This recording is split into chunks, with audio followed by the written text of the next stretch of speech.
غزہ میں اسرائیلی جارحیت و بربریت اور فلسطینیوں کا استحصال انسانیت اور بین الاقوامی قوانین کی کھلی خلاف ورزی ہے۔ دوستو، تیسری عالمی جنگ شروع ہونے کو ہے۔ نہ صرف مشرق وسطیٰ بلکہ پوری دنیا ہی اس کی لپیٹ میں آنے والی ہے۔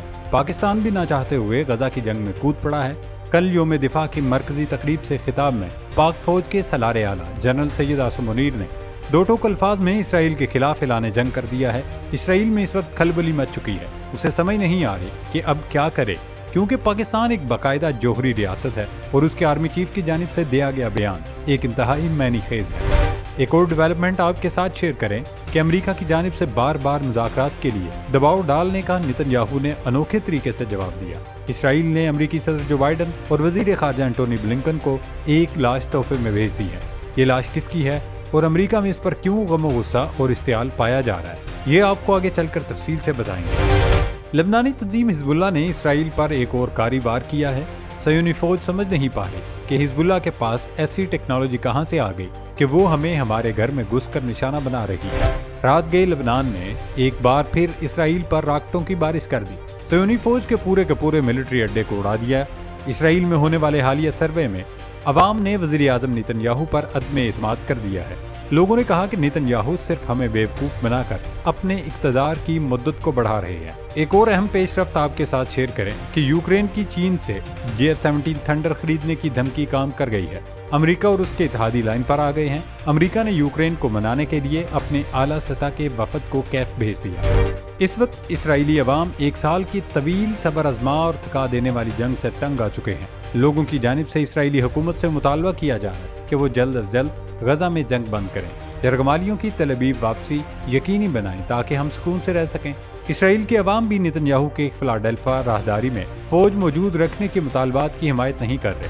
اسرائیل میں کیے جانے والے تازہ سروے میں کہا گیا کہ 48% اسرائیلی حماس کے ساتھ یرغمالیوں کے تبادلے کے معاہدے کے بدلے غزہ مصر سرحد کے ساتھ فلاڈیلفیا کوریڈور سے انخلاء کو ترجیح دیں گے۔ سروے کے مطابق تقریباً 70% اسرائیلی فلاڈیلفیا کوریڈور کے کنٹرول سے دستبردار ہونے کے لیے تیار ہیں۔ سروے میں سیاسی ترجیحات کا بھی اندازہ لگایا گیا، جس سے یہ بات سامنے آئی کہ وزیر اعظم کے لیے نتن یاہو کی مقبولیت دوسری سیاسی شخصیات کے مقابلے میں کم ہوئی۔ پول کے مطابق اگر نفتالی بینٹ امیدوار ہوتے تو انہیں 49% حمایت ملتی، جبکہ نتن یاہو کی حمایت 34% تھی۔ بینی گارڈز کے ساتھ سخت مقابلے میں نتن یاہو کو 42% حمایت حاصل ہوئی۔ اسرائیل میں روزانہ کی بنیاد پر عوام سڑکوں پر نکل کر نتن یاہو کے خلاف احتجاج کر رہے ہیں، لیکن اس کے باوجود وہ ٹس سے مس ہونے کو تیار نہیں ہے۔ ہر بار اسرائیلی وزیر اعظم کوئی نہ کوئی ایسا قدم اٹھاتے ہیں جس سے مذاکراتی عمل سبوتاژ ہو جاتا ہے۔ امریکہ کی جانب سے بار بار اسرائیل پر مذاکرات کے لیے دباؤ ڈالا جا رہا تھا۔ نتن یاہو نے واشنگٹن کو بھی ایسا جواب دیا ہے کہ امریکی صدر غصے سے تل ملا اٹھے ہیں۔ پچھلے 10 روز سے صہیونی فوج نے مقبوضہ مغربی کنارے میں قتل عام کا بازار گرم کر رکھا تھا۔ جنین کیمپ سمیت فلسطینی مہاجروں کی بستیوں پر روزانہ کی بنیاد پر نہ صرف حملے کیے جا رہے تھے بلکہ معصوم اور بے گناہوں کو شہید کیا جا رہا تھا۔ گزشتہ روز اسرائیلی فوج کی دہشت گردی کے خلاف ہونے والے ایک احتجاجی مظاہرے کے دوران اسرائیلی فوج نے جان بوجھ کر ایک امریکی خاتون کو قتل کر دیا۔ CNN اور فاکس نیوز سمیت امریکی میڈیا اس قتل کو ٹارگٹ کلنگ قرار دے رہا ہے۔ امریکی خاتون کو صہیونی فوج نے جان بوجھ کر ٹارگٹ کر کے نشانہ بنایا۔ امریکہ کی جانب سے شدید تنقید اور غم و غصے کے اظہار کے بعد اسرائیلی فوج کو سانپ سونگ گیا ہے۔ صہیونی فوج نے قتل کے اس واقعے سے کسی بھی قسم کا رد عمل دینے سے گریز کیا ہے۔ IDF یعنی اسرائیلی فوج کی جانب سے کوئی بھی تبصرہ کرنے سے انکار کرتے ہوئے صرف اتنا کہا گیا کہ ہم معاملے کو دیکھ رہے ہیں۔ مقبوضہ مغربی کنارے کے رفیدہ ہاسپٹل کے سربراہ فواد نافع نے روئٹرز سے گفتگو کرتے ہوئے بتایا کہ زخمی خاتون کو بہت نازک حالت میں ہسپتال لایا گیا تھا۔ اس کے سر میں زخم تھا۔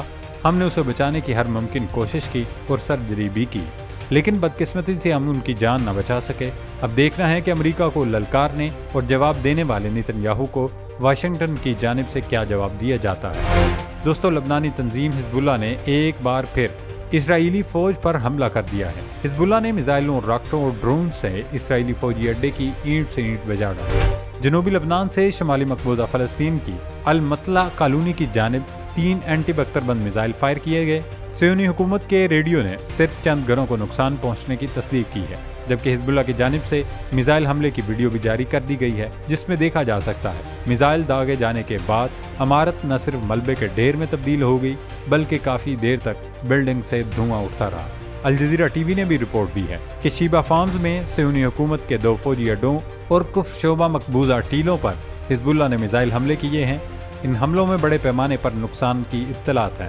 مشرق وسطیٰ کے حالات پر نظر رکھنے والے عرب صحافیوں کا دعویٰ ہے کہ حزب اللہ کی جانب سے اسرائیل میں کم از کم 5 مقامات کو نشانہ بنایا گیا ہے، جس میں 20 سے زائد فوجی ہلاک ہوئے جبکہ 50 سے زائد زخمی ہیں۔ لبنانی تنظیم کے ان حملوں کی خاص بات یہ ہے کہ اس کے میزائل جہاں کبھی نہیں پہنچے تھے وہاں تک پہنچ چکے ہیں۔ حزب اللہ نے 1974 میں قبضہ کیے جانے والے اسرائیلی فوجی اڈوں کو تہز نہز کر کے رکھ دیا۔ حزب اللہ لبنان نے اپنے بیان میں کہا کہ اسلامی استقامت کے مجاہدین نے غزہ میں فلسطین کی ثابت قدم قوم اور ان کی شریف و دلیر استقامت کی حمایت و مدد کے لیے جمعے کو میان باروخ فوجی اڈے کو نشانہ بنایا۔ اس اڈے کو ڈرون کے ذریعے اڑایا گیا۔ حزب اللہ نے اس حملے کو انتہائی کامیاب قرار دیا ہے۔ لبنانی تنظیم نے زبدین چاؤنی کو براہ راست میزائل حملے کا نشانہ بنانے کا بھی دعویٰ کیا ہے۔ حزب اللہ کے حملوں میں کتنا نقصان ہوا اس سے قطع نظر اس وقت اہم ترین پوائنٹ یہ ہے کہ اسرائیل کا آئرن ڈوم بڑھ چکا ہے۔ پہلے حماس کی جانب سے اگر راکٹ حملے ہوتے تھے تو خود کار نظام کے تحت میزائل اور راکٹ تباہ ہو جاتے تھے، لیکن اب حزب اللہ اور حماس کے راکٹ ہوں یا میزائل وہ نہ صرف نشانے پر لگتے ہیں بلکہ تباہی بھی مچاتے ہیں۔ دوستو اس کے ساتھ ساتھ آپ کو بتاتے چلیں کل پاکستان بھر میں یوم دفاع میلی جوش و جذبے سے منایا گیا۔ یوم دفاع دراصل وطن عزیز سے تجدید عہد وفا ہے کہ ہم پاک سرزمین پر ہرگز آنچ نہیں آنے دیں گے اور اس کے ایک ایک انچ کی حفاظت کے لیے اپنی جان قربان کر دیں گے۔ یوم دفاع کے موقع پر 2 اہم ترین ڈیولپمنٹس ہوئیں۔ کل سے سوشل میڈیا پر خبریں چل رہی تھیں کہ پاکستان نے غزہ کے لیے 2 جنگی بحری جہاز روانہ کر دیے ہیں۔ ان جہازوں میں پاکستانی کمانڈوز کی تصاویر بھی شیئر کی جا رہی تھی۔ حالانکہ خبر یہ تھی کہ یوم دفاع کے موقع پر پاک بحریہ میں 2 نئے جنگی بحری جہاز باقاعدہ طور پر شامل کیے گئے تھے۔ ان جہازوں کی تصویریں بھی اصلی تھی اور کمانڈوز بھی پاکستان نیوی کے ہی تھے، لیکن وہ جہاز پاکستان سے کہیں نہیں گئے بلکہ رومانیہ اور ترکیہ سے پاکستان پہنچے تھے۔ پی این ایس بابر، پی این ایس حنین نامی بحری جہاز اب پاکستان نیوی کے بیڑے میں شامل کر لیے گئے۔ پاک بحریہ کے فلیٹ میں شامل پی این ایس بابر ترکیہ میں جبکہ پی این ایس حنین رومانیہ میں تیار کیا گیا ورٹیکل لانچنگ سسٹم سے لیس بابر کلاس کے 4 جہاز پاک بحریہ میں شامل ہیں۔ P N S Babur vertical launching system سے لیس ہیں۔ گزشتہ روز یوم دفاع کی مرکزی تقریب سے خطاب میں army chief general Syed Asim Munir نے نہ صرف مظلوم کشمیریوں کی جدوجہد آزادی اور مجاہدین کی قربانیوں کو خراج عقیدت پیش کیا بلکہ ایک بار پھر اس عزم کا اعادہ کیا کہ پاکستان کشمیریوں کا نہ صرف وکیل اور سفیر ہے بلکہ ہم مظلوموں کا مقدمہ دنیا کے سامنے لڑتے ہوئے اس کی سیاسی، اخلاقی اور سفارتی حمایت جاری رکھے گا۔ سپہ سالار نے 2 ٹوک لفظوں میں اعلان کیا کہ پاکستان نہ صرف کشمیریوں بلکہ مظلوم فلسطینیوں پر اسرائیلی جارحیت اور دہشت گردی کی روک تھام کے لیے سرگرم رہے گا۔ جنرل سید عاصم منیر کا کہنا تھا کہ فلسطین کا تنازع دنیا کے لیے انتہائی قابل فکر سوالیہ نشان ہے۔ اسرائیلی جارحیت و بربریت اور فلسطینیوں کا استحصال انسانیت اور بین الاقوامی قوانین کی کھلی خلاف ورزی ہے۔ سفارتی سطح پر پاکستان غزہ میں فوری جنگ بندی اور فلسطینیوں پر بربریت کی روک تھام کے لیے سرگرم عمل رہے گا۔ پاک فوج کے سالار اعلیٰ کا یہ بیان انتہائی معنی خیز ہے اور اس نے پوری دنیا کے کان کھڑے کر دیے ہیں۔ اسرائیلی میڈیا میں یہ بحث شروع ہو چکی ہے کہ کیا اب پاکستان اسرائیل پر بھی حملہ کرے گا۔ ویسے بھی پوری دنیا صرف پاکستان وہ واحد ملک ہے جس کے صہیونی ریاست سے نہ تو سفارتی تعلقات ہیں نہ ہی پاکستان نے ابھی تک اسرائیل کو باضابطہ طور پر ریاست تسلیم کیا ہے۔ پاکستان کے پاسپورٹ پر بھی صاف لفظوں میں لکھا ہوتا ہے کہ یہ اسرائیل کے علاوہ پوری دنیا میں استعمال ہو سکتا ہے۔ آرمی چیف کا بیان اپنی جگہ، لیکن نہ صرف پاکستان بلکہ پوری امت مسلمہ کا فرض ہے کہ وہ القدس کی حفاظت کی تحریک میں شامل ہوں اور مظلوم فلسطینیوں کو اسرائیلی مظالم سے نجات دلائیں۔